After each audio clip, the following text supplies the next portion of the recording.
This is Reverend Deontay Carroll, host of Turn Up the Volume podcast, and it's been a minute since I've been here to do one of these. It's been a minute since I've done a podcast. It's been a couple of months, and I've been kind of taking a hiatus.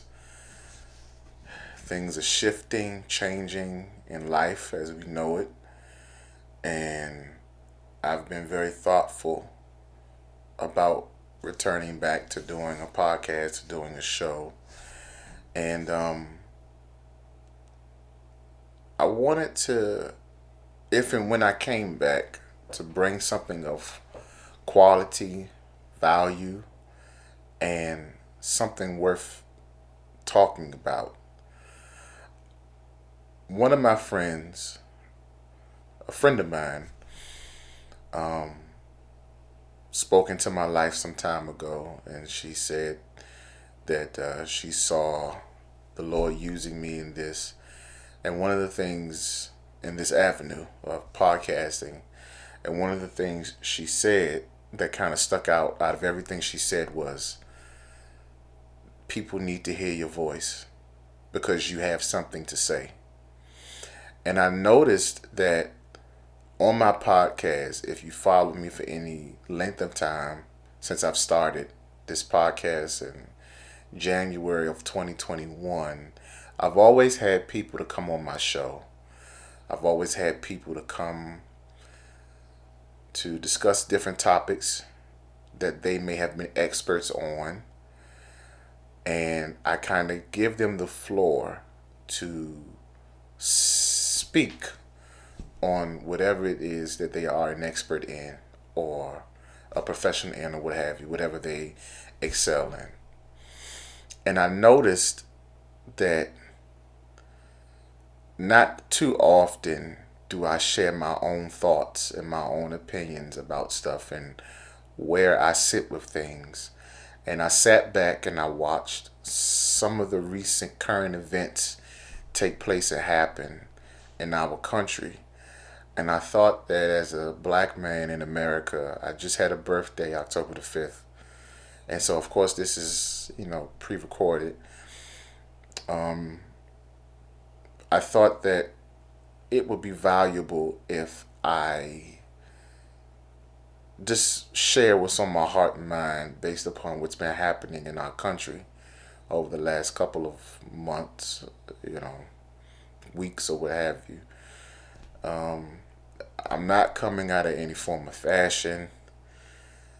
I just think that it's time for me to do something like this, more so a monologue rather than a dialogue. And there's going to be more opportunities where I'll bring people back on and talk about different things, but I think it's just time. It's appropriate right now. The Lord has been tugging on my heart just to talk about some things that's just been on my mind. And I guess the question is, where do we start, man? Where do we start? So much is happening. Where do we start? One of the people who is or who are, or however you want to phrase it, running for the Senate seat in Georgia is a gentleman named Herschel Walker, who was a former football player. And Herschel Walker, most recently, it's been coming out that he's had some women who he's been intimate with, allegedly, that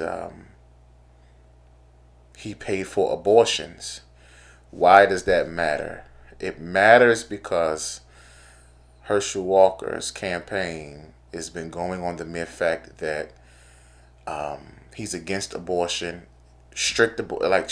under the strictest of circumstances. Like he does not believe a woman should have an abortion. Allow that to wrestle with that amongst yourselves in terms of where you sit with abortion or the right of having an abortion, right? But the issue that we have here is here's a gentleman who is gun ho against abortion and he's running his campaign on this. However, it's coming out allegedly that he's paid women to have abortions in the past. Why is that problematic? Because it's fine if you have a stance on something. It's not okay if you are a hypocrite, right? You say one thing and you do something else. Now, allegedly, the woman has receipts of the money being funded to him and of being funded by him to her, and a goodwill card, after she allegedly got the abortion or what have you. Argue with the facts of that where you may. But the issue that I want to talk about as it relates to the Herschel Walker incident, or the things surrounding Herschel Walker, is the hypocrisy in America, right? It's only in America where you can claim to have morals, yet we get amnesia to those morals and turn a blind eye for people that we support. We tend to turn a blind eye to that person's lack of morals, right? When it matters the most. So we live in this country. We're supposed to be, a lot of us are big on morals, big on family values, but we will stand behind somebody who goes against all of our morals and all of our principles, right? And then when the receipts come to back up certain things, we will stick to it as if it's the gospel. It's the idea of power over principles. It's the idea of power over morals. It's the idea of power over righteousness. It's the idea of power over equality. It's the idea of power over fairness. It's the idea of power over justice. In America, we have this problem where it's more feasible and it's worth more to have power than to make sure that I am my brother's keeper, and that my brother or my sister has what they need just to make it on a day-to-day basis. Something is wrong with this country. Something is really wrong, where we are supposed to be a powerful nation, one of the richest nations or whatever. People flee their countries to come here because this is supposed to be the land of opportunity. When slowly but surely this land is turning from a land of opportunity to a land of distress, to a land of injustice, to a land of hypocrisy. We are more concerned collectively, overall, in general, of being selfish and stingy as a nation, rather than taking care of the least of these. And honestly, I feel like we are backwards. We are so backwards as a nation. And what do you mean by that? Well, let me tell you what I mean by that. What I mean by that is this, right? What I mean by that is this. We sent, either we have sent or we were in the process of sending, millions, I think billions of dollars to Ukraine to support them in terms of what's going on with them in Russia. And we are quick to send other people money, but in our own backyards we have hungry children. In our own backyards we don't have affordable, we have issues with people getting medicine. We have issues with housing. We have issues with poverty right here in our own backyards. And it's the legislation here where you have Democrats versus Republicans. They can't come on the same page in terms of how to deal with poverty. They can't come on the same page in terms of how to deal with the issues of people not having jobs. They're not on the same page of voting rights. They're not on the same page of reparations. They're not on the same page of making sure families have food and the basic necessities of life. Yet we will sin quickly, get on the same page, and we will sit and make legislation and send millions and billions of dollars overseas when we got people right here in our nation that need. Something backwards about that. It's something backwards about that. Another thing that happened recently, you have brother Kanye West and Candace Owens. Here's a picture of them. I think Kanye West was in Paris, some type of fashion show, whatever it was, where he was promoting something he was doing over there, and everybody's wearing these White Lives Matter T-shirts, and there's been a big uproar about it because you have Black Lives Matter, and then now Kanye, who's been quite controversial for quite a few years, particularly since Trump has been in office. He's been a supporter of Trump. He went to the White House when Trump was in office, singing praises to Trump, right? And people have been up in arms about Kanye West and Candace Owens and this whole White Lives Matter shirt and this whole idea of White Lives Mattering too. And so I guess for many, the question becomes, why is this problematic? And it's very problematic. It's very problematic, and some people don't understand why it's problematic. And so let me help you to understand why this is problematic. The idea, now understand, when you say Black Lives Matter, you have the organization Black Lives Matter, and then you have the slogan Black Lives Matter, that was kind of birthed over the last couple of years, right? And so I get it. Black Lives Matter, the organization, has been under some heat about the funds that they've gotten. And I'm not talking about the organization, I'm talking about the slogan, right? And so we have to be careful not to mix the two. The idea of Black Lives Matter, why is it problematic? Well, it's kind of problematic, because for us African Americans or people of color, we have always had an issue with white supremacy seeing our lives as value, that we matter. Understand the point behind the slogan Black Lives Matter. Understand the slogan. Understand why it's important. It's important because African Americans, people of color, since the illegal inception of this nation, we have not been at the forefront of the power structure. We are not in charge of the power structure. I don't care how many individual African American or people of color that sit as our mayors and senators. Overall, in this nation, we are still, even though there are beginning to be more people of color that are, beginning to be the majority, when it comes to the power structure in terms of how this nation was set up, in terms of how the Constitution was set up, it was not designed for us to succeed. It was not designed for us to get ahead of the game. It was not designed for us to build ourselves up by our own bootstraps. It was not designed for us to get a head start. It was not designed for us to succeed in any way, shape, or fashion.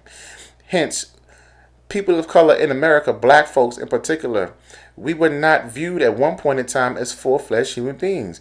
We were viewed as what, 3/5 of a person? And so Black Lives Matter, to this day, we wrestle with being respected. We wrestle with obtaining rights. We wrestle with issues such as redlining in our neighborhoods. We wrestle with issues like reparations, right? We wrestle with issues such as, being treated fairly when we interact with police. Because I don't care who you are. I don't care what you got to say about it. And I work in the law enforcement field, right?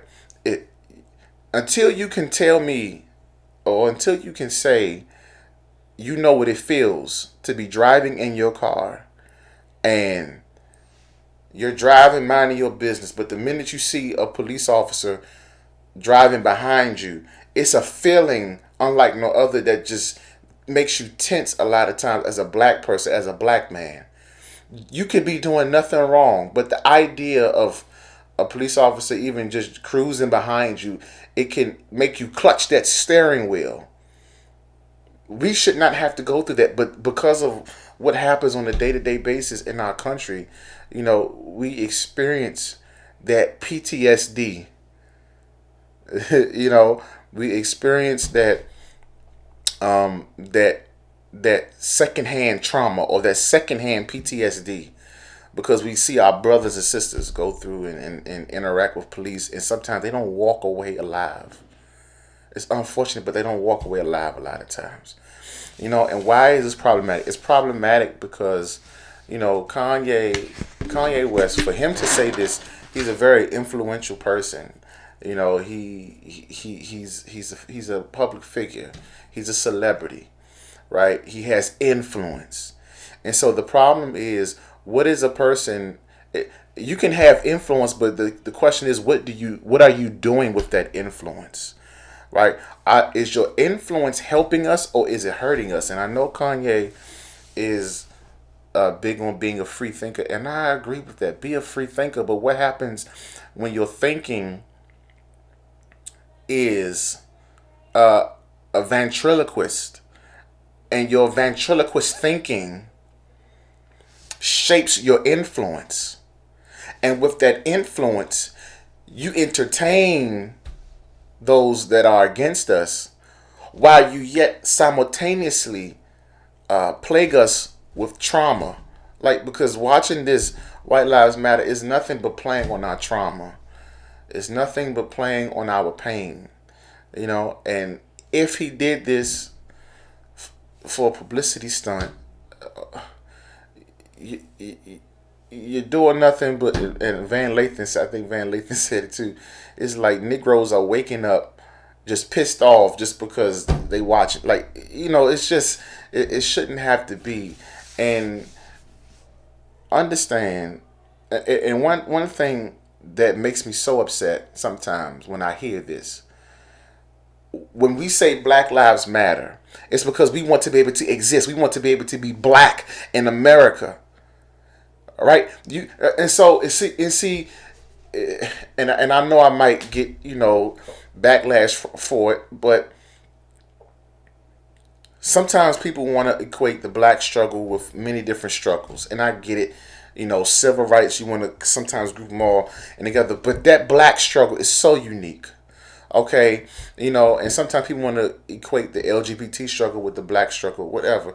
But it's so unique. It is so unique. You know why why this Black Lives Matter, this slogan, this thought, this phrase is so important? It's because LGBTQ, I'm a preacher, and I'm not here to go back and forth about, what's right and wrong biblically and all that kind of stuff.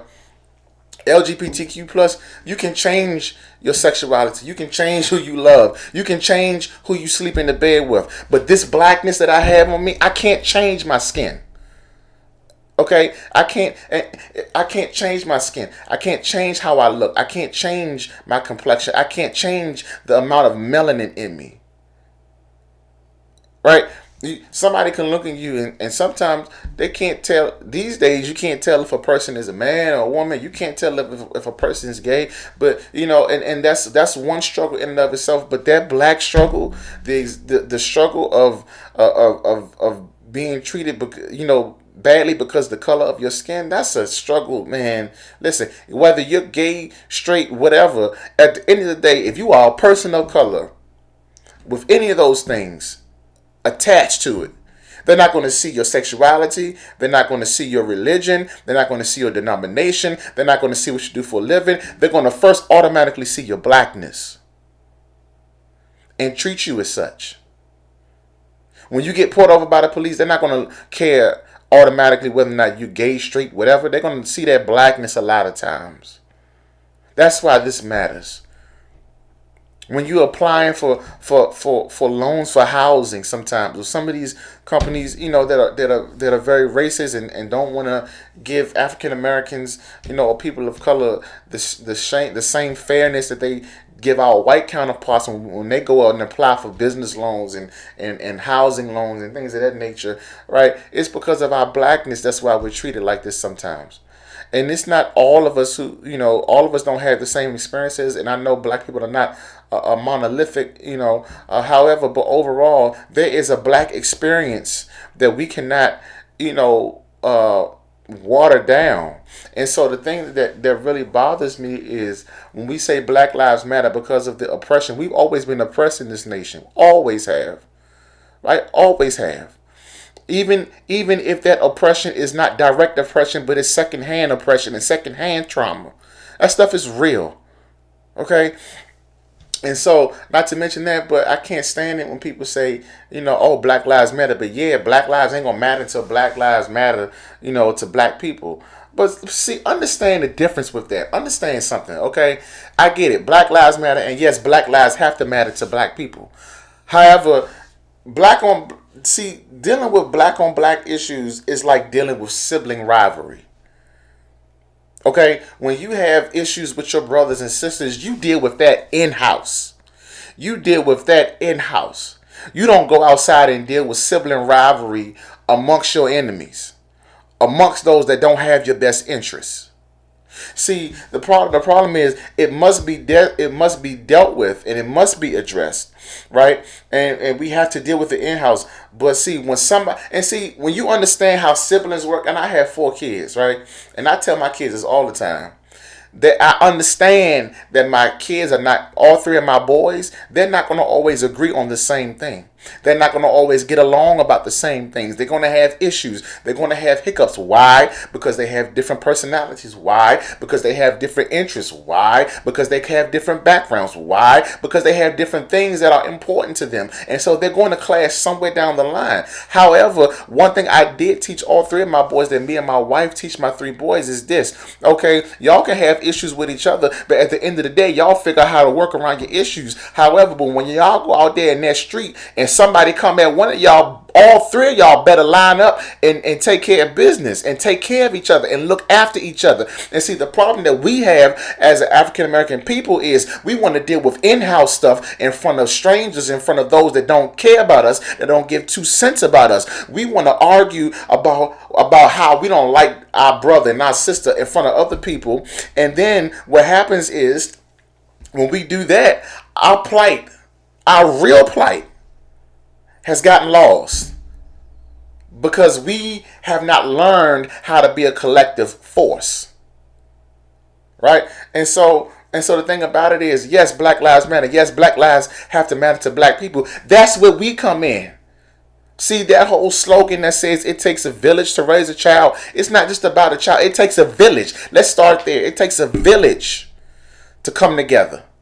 It takes a village to acknowledge that you're going to have issues. It takes a village to acknowledge that you're going to have differences, that you're not monolithic. And so you have to know the time, the place, and the space to deal with that sibling rivalry, to deal with that black on black crime, to deal with that murder in our own black communities that we perpetuate and do to ourselves. Yes, let's acknowledge the black on black crime. Yes, let's acknowledge our issues with each other. Yes, let's acknowledge how we shoot our own babies and our own kids. Yes, let's acknowledge that. Acknowledge it, and you deal with it in-house. But at the same time, while you're dealing with that, don't water down the fact that we are also being oppressed at the same time.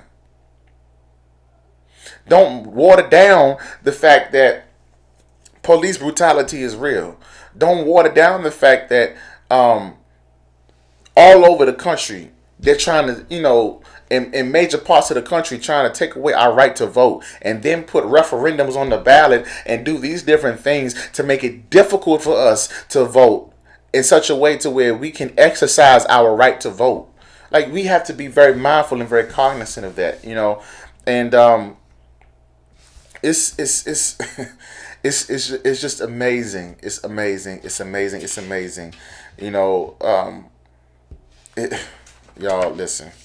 And then Kanye, he goes after this whole thing in Paris. Kanye West, he goes and talks to Tucker Carlson and is asked, and I quote, "Why do you feel like why do you like Trump?" And Kanye says he's the sugar honey iced tea. I'm not going to cuss, and he has his own buildings.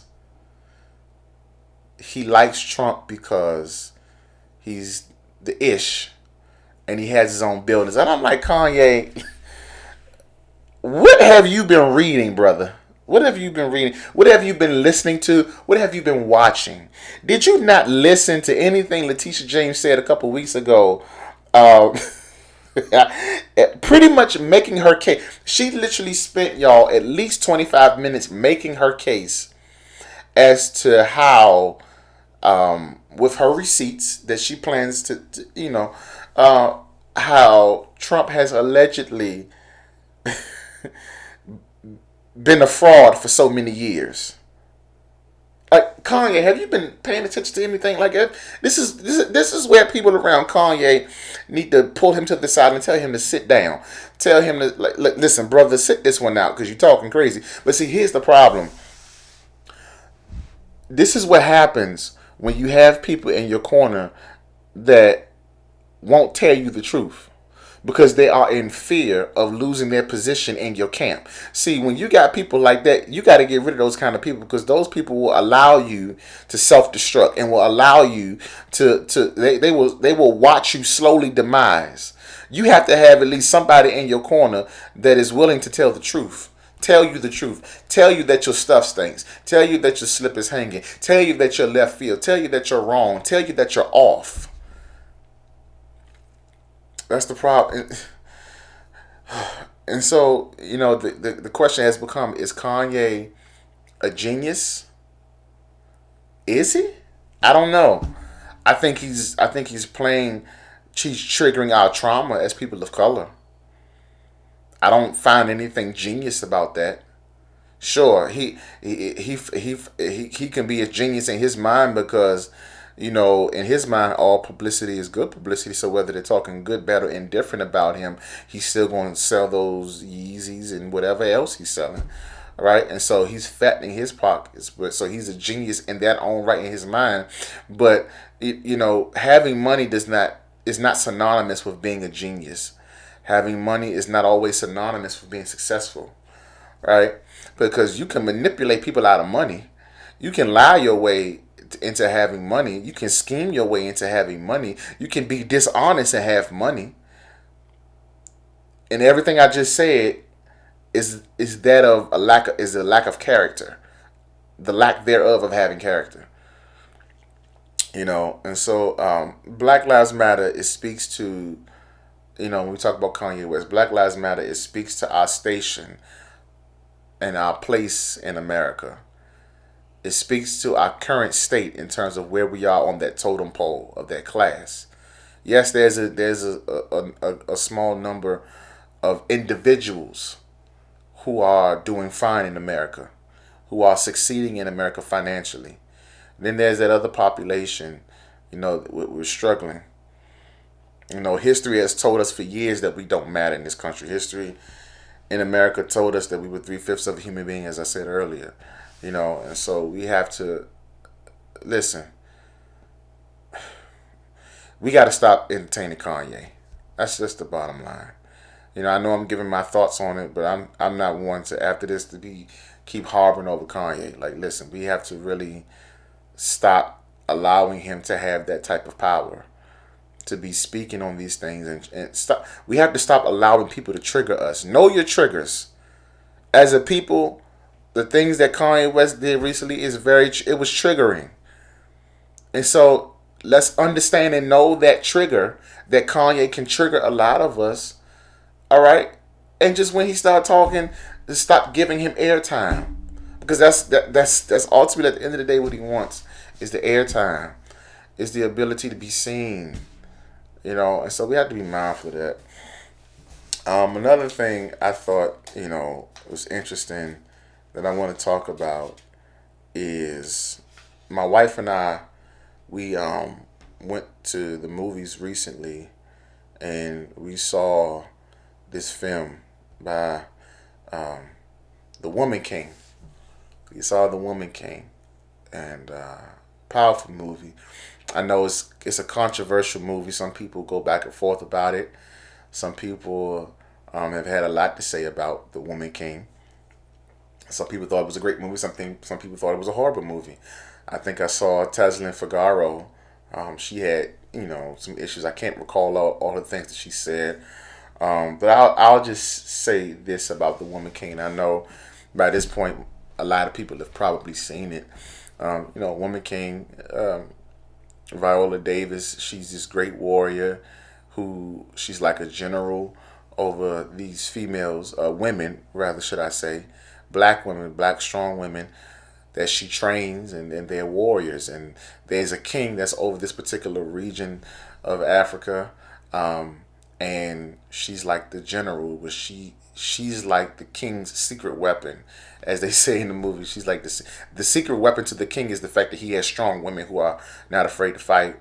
And in the movie, one of the things that I do want to talk about in the movie is the enslavement of people of color is mentioned in The Woman King, and it's part of the plot about people of color selling their own people to the Europeans in the transatlantic slave trade.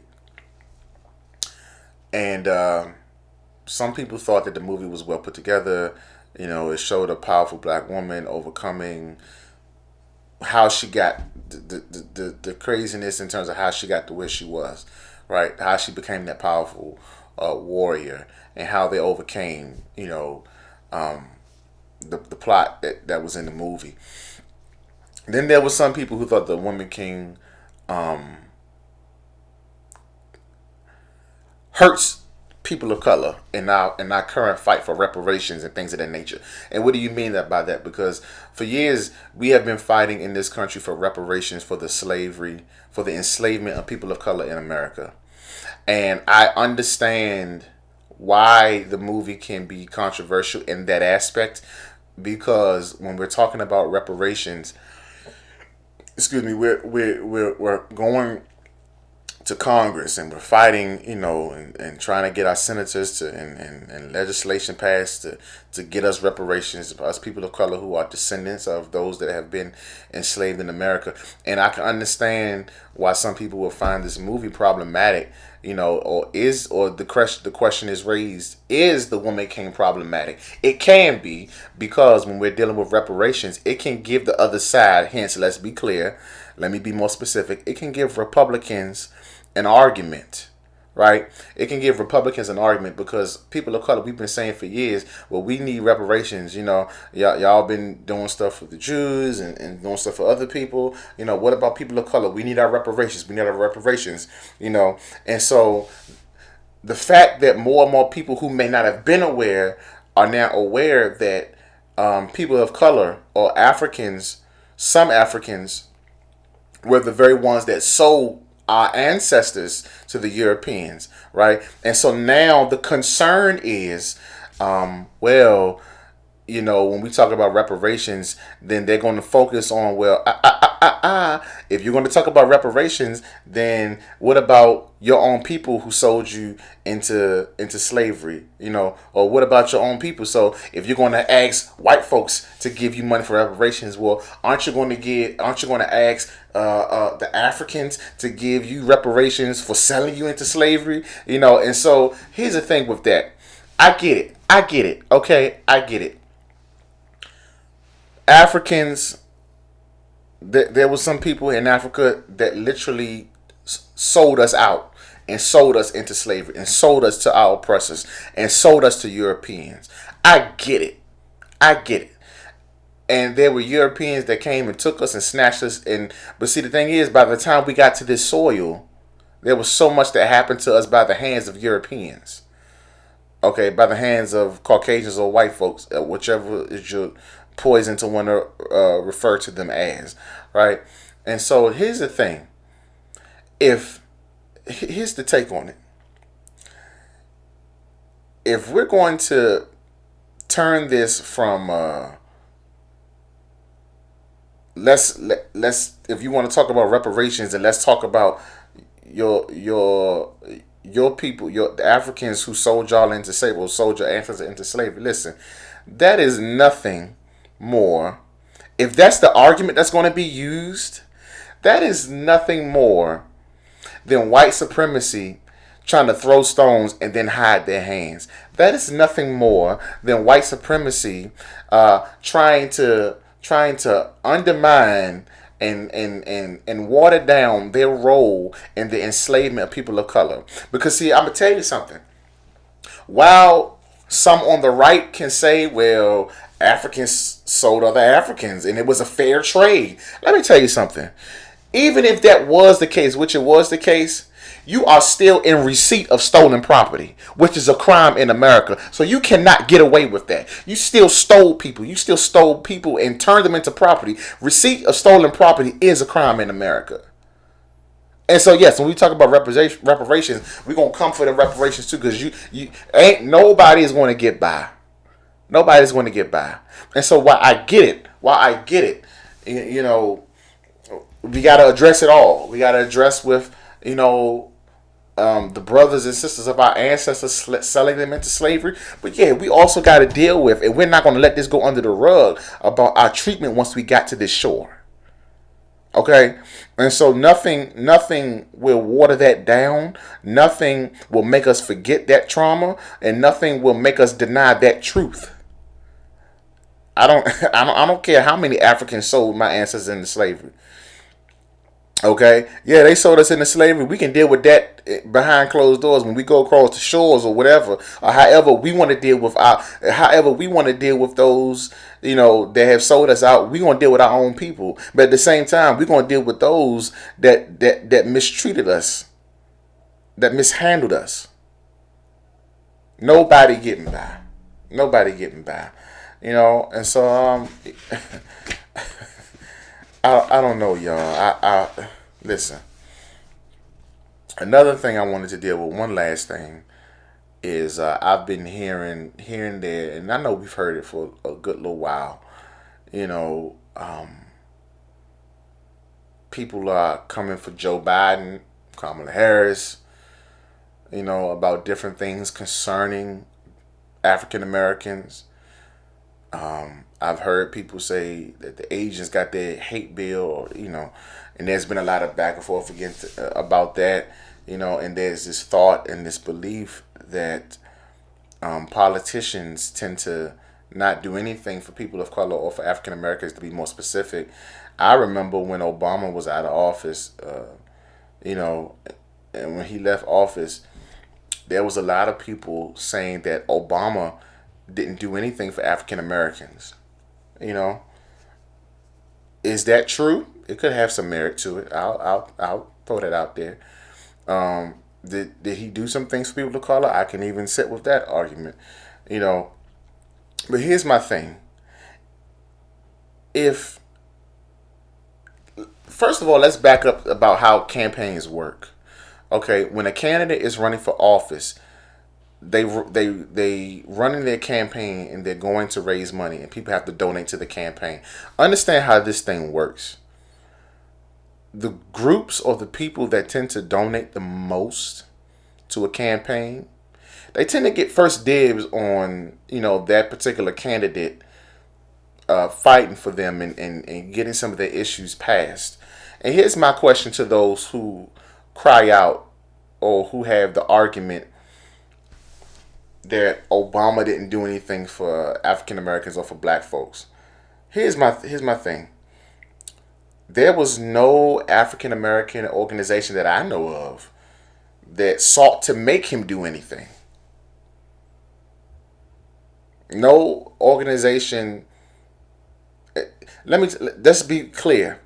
Obama's biggest financial donor were folks who belong to the LGBTQ community. Those are his biggest donors. And not to mention, they were very clear on what they wanted. So you got two things. They were clear on what they wanted, and they were his biggest contributors financially to his campaign. And so, who do you think is going to get first dibs in terms of legislation, in terms of, you know, things that they want? Meanwhile, people of color, I'm talking to us now. We so busy going at each other's throats. We don't know who's a leader in this organization. Everybody want to be a leader. Can't nobody come together. We throwing each other under the bus in front of our oppressors, like I mentioned earlier. Right? We've had so many different struggles in terms of coming together. We have to make a pact with ourselves to say, let's come together. Let's resolve our differences first. And once we've resolved our differences, then let's put a plan together that we're gonna give to legislation, that we're gonna give to our senators. Don't try to turn us against each other. Let us deal with each other. And by the time we finish dealing with each other, we're going to have a plan in terms of what we want, how we want it, how much of it we want, and when we want it. But my people, we struggle. We struggle. We struggle. And see, the thing about it is, we got to understand that pressure bursts pipes. African Americans as a whole, we kind of got complacent when Obama got in office, because it was almost like we just expected him to do certain things. We didn't apply pressure. Okay? And so when like I said earlier, pressure bursts pipes. And so when you put that pressure on him, when you put that pressure on the politician, you got to make them move. You got to make them do what you need to get done. Whether that means you got to march, whether that means you got to boycott, or whatever it is we got to do in 2022, we got to put pressure on them. Okay, yes, vote for them, put them in office, but that's not it. Hold them accountable. Hold your politicians accountable. It does not stop when you just vote and they get in office. Hold them accountable. Hold them accountable to what they promised you. Hold them accountable to what they say. Hold them accountable. Hold them accountable. And we failed to get over the symbolism of what Obama's election meant, to us people of color, or to us African Americans. We struggle with that. That's my personal opinion. We struggle with that. Just the symbolism of what it meant for the first person of color, African American man, to become president of the United States. And so we were just like kind of in awe or starstruck. Like, yeah, it's the first black man president. Okay, yeah, great. Election's over. Inauguration's over. Okay, then let's roll up these sleeves and let's get to work. Let's get to work. So these are some of the things that's on my mind, y'all. And I just thank y'all for indulging me. I don't know who will watch this. I quite frankly don't care who watches this. But we just have to do better. We have to do better as a people. We have to do better as a race.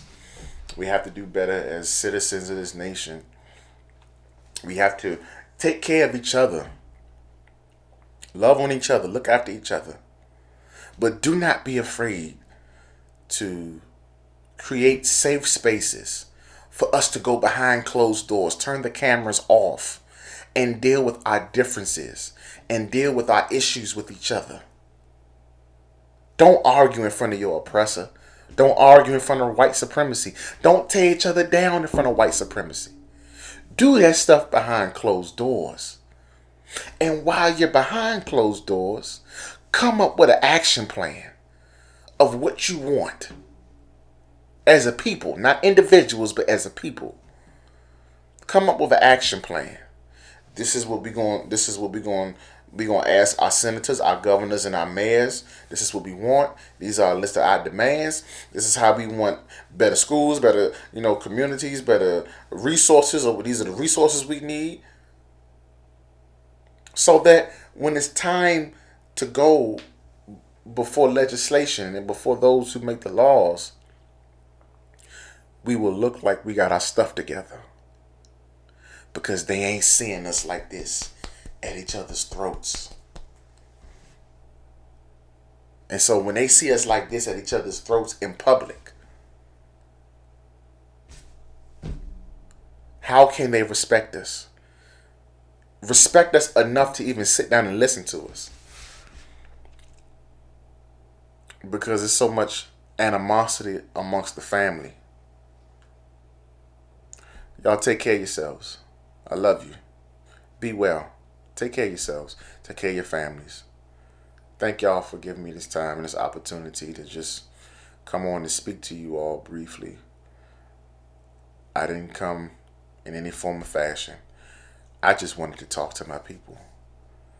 And so take care of yourself. Be good to yourself. Treat yourself nice. Understand that your mental wellness is everything. And until next time, I love y'all. There's so much going on. Don't let nobody take your voice. Have something to say. Have a stance on what's going on, even if it's the craziest stance. Have a stance. But no matter what, do me this favor. Whatever you got to say it with your chest. I'm Reverend Carroll. I'm out. Y'all be good.